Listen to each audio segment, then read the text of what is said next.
Chapter 144, Antony's POV. I love you, I love you, I love you! Antony stared at his wriggling, chanting attendant and, as usual, felt utterly at a loss. This man, this wonderful, bewildering man, he always leaves me fumbling. When Hanyu's frenzy of joy seemed to have died down a little, Antony finally tried for words. Right. Oh, this was off to a wonderful start. It makes me. I'm so glad to hear that. I thought I'd fucked things up so badly you wouldn't want me anymore. So, thank you. Hanyu gasped, looking scandalized. How could I ever not want you? You didn't fuck anything up. I keep upsetting you, argued Antony. You always think I'm about to hurt you. Yesterday, you really thought I was going to... Isn't it because I'm scaring you? No. Hanyu leaned forward, staring into his eyes so intently that it was hard not to look away and squirm. It's not your fault. I've just felt kind of jumpy and off-kilter lately. Why? Antony asked, stupidly. Idiot! Maybe it's because your lover threatened to murder him, then mutilated his best friend right in front of him. That just might make a person feel a little off for a few days, don't you think? I think it's because I haven't been punished yet, Hanyu answered, tugging him from his self-recrimination. It feels weird. I've never had to wait so long before. I guess I just want to get it over with so badly. It makes me want to turn everything that happens into the punishment, you know? This again? Oh, fuck. Hanyu, please, you have to know I'm not angry with you. At least his voice came out with a tone of entreaty rather than snappishness. Nothing I would ever do to you would be worth living in fear of. But how do I know? Hanyu said. You've never punished me before. I don't know how it will be. I caned you, Antony sputtered. But that was a show, not a real punishment. The cold food? Hanyu rolled his eyes. Antony. What? Antony demanded. Cold food is not a punishment, Hanyu said patiently. Can be if I say it is, muttered Antony, though even he knew that his voice lacked some conviction. But it's not enough, Hanyu cried. Not for everything that's happened. You owe me weeks of punishments for repeated disobedience. Antony huffed a breath. He would much rather be talking about how they were in love with each other now. Why weren't they talking about that? But I love you. I don't want to punish you. What does that have to do with it? Hanyu demanded. Well, that makes it kind of awkward, doesn't it? Antony snapped back. Hanyu just stared at him, mystified. But, I mean, of course bed slaves get disciplined, but people even punish concubines all the time, I think. You're not my concubine, Antony gasped, horrified. Father certainly punished concubines. Even his favorites were liable to find themselves called before the harem to have their allowances cut or their thighs strapped for some stupid reason or other, and they had to just kneel there and smile and accept it all. He never let them leave the harem unless it was on his arm so he could flaunt them like toys, and the minute he got bored with them, he abandoned them to wither away in their quarters alone. Of course. I'm sorry. Hanyu had wilted and was staring down at his knees. I'm sorry. That was presumptuous. I know I haven't earned an honor like that. An honor? Asked Antony. What do you mean, an honor? Well, of course it's an honor to be your bed slave as well, Hanyu rushed to say. Any kind of slave. I'm just happy to be yours, Antony. I just thought maybe since you said you Since you said... I love you, Antony supplied. Yes, but that doesn't mean we have to... Do you even want to be with me? Hanyu beamed. More than anything. The young man's rapturous smile was blinding enough to make Antony forget, just for a moment, that he was supposed to be trying to talk Hanyu out of this. Oh, he said, dazed. Really? Goodness, thank you. Hanyu's smile brightened even further. Hooray! I promise, just because I didn't get hard last night, it doesn't mean... No! Antony yelped, pulled abruptly from his fog of love, and Hanyu jumped. I didn't mean... Let's not even talk about sex yet. Let's talk about that next. But first, what I meant was... Do you want to be a couple? A couple? Hanyu squinted, clearly confused. Just because we're interested in each other, it doesn't mean we have to pair up.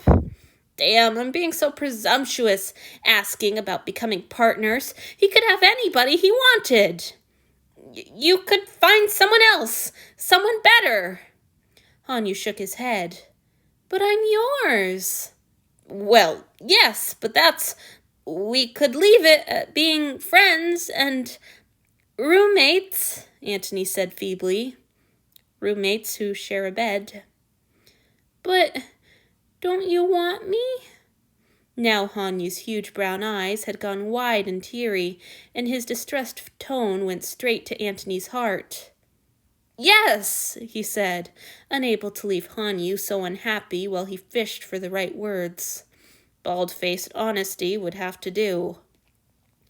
I want to be with you so badly, Hanyu. Fuck. You're so sweet and clever and just amazing. You're amazing. Every minute I'm with you, I have no way to predict what will catch your curiosity next, what questions you'll ask that will immediately make me see things in a new light or remember to be kinder to somebody. It makes me want to be with you all the damn time so I won't miss a single one of those moments. I love just watching you watch the world. Being your partner would be...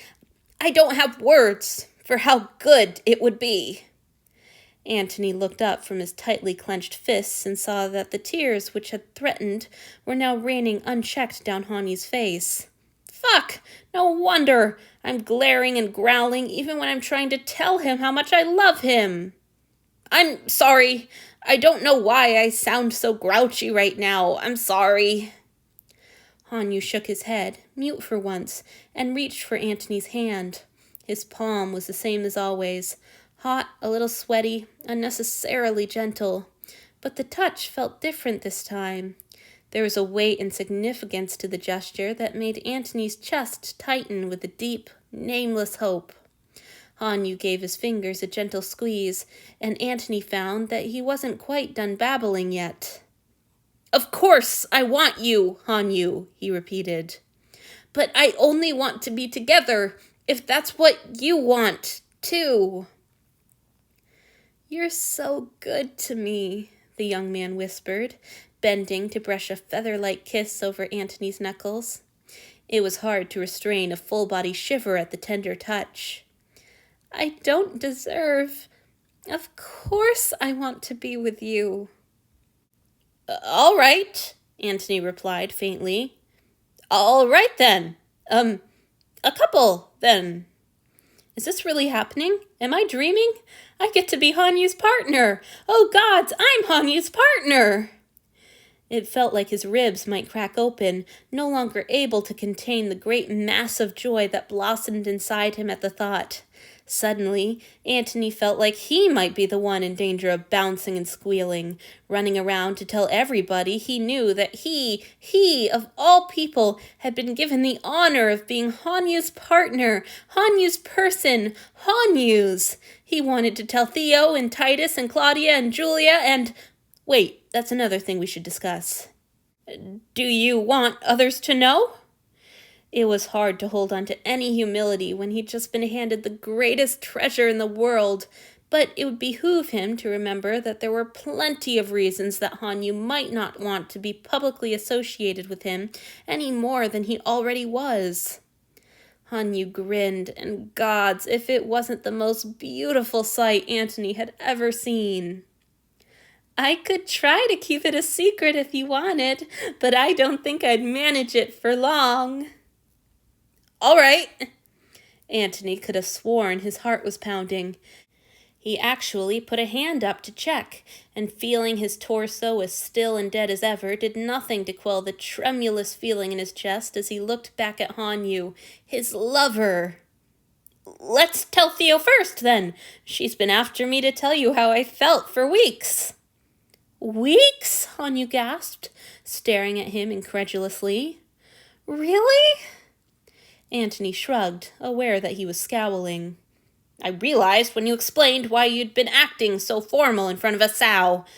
I'd missed your normal self so much, and then when you hugged me, things sort of fell into place.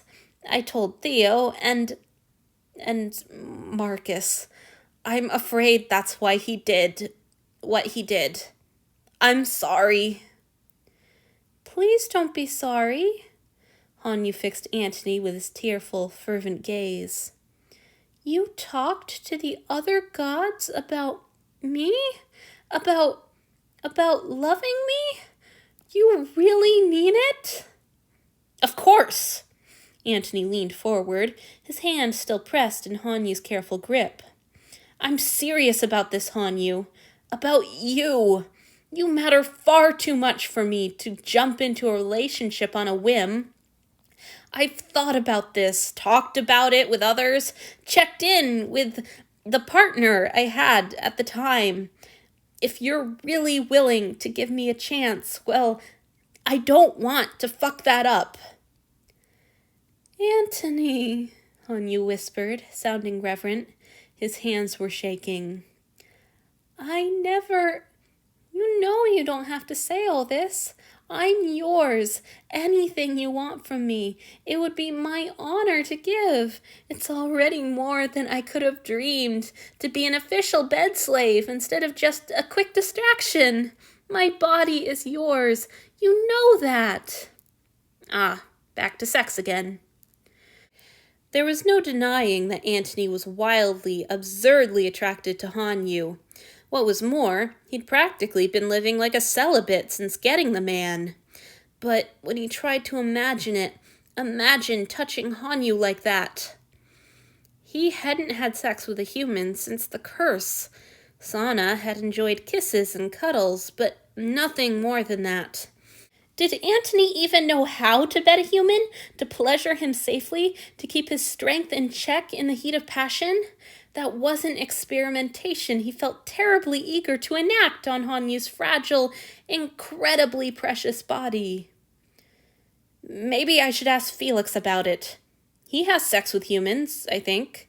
And so does Thad, though Hanyu doesn't strike me as terribly dominant, so he probably wouldn't be very interested in any tips Thad would give me.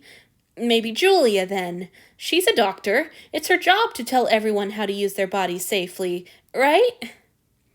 Like I said, I don't want us to be lovers if you don't want that as well, Antony grumbled, hoping to sidestep the question entirely. If you don't want me that way, the kindest thing you can do for me is to tell me so right now. I do want you this way, Hanyu whispered, looking frightened now. Every way. I wanted this. I wanted you to love me. I'm sorry, my lord. I know that's very wrong, and I'll be just as happy to take my punishment for that as for everything else when you finally... Hanyu! Antony had to interrupt, unable to bear another word.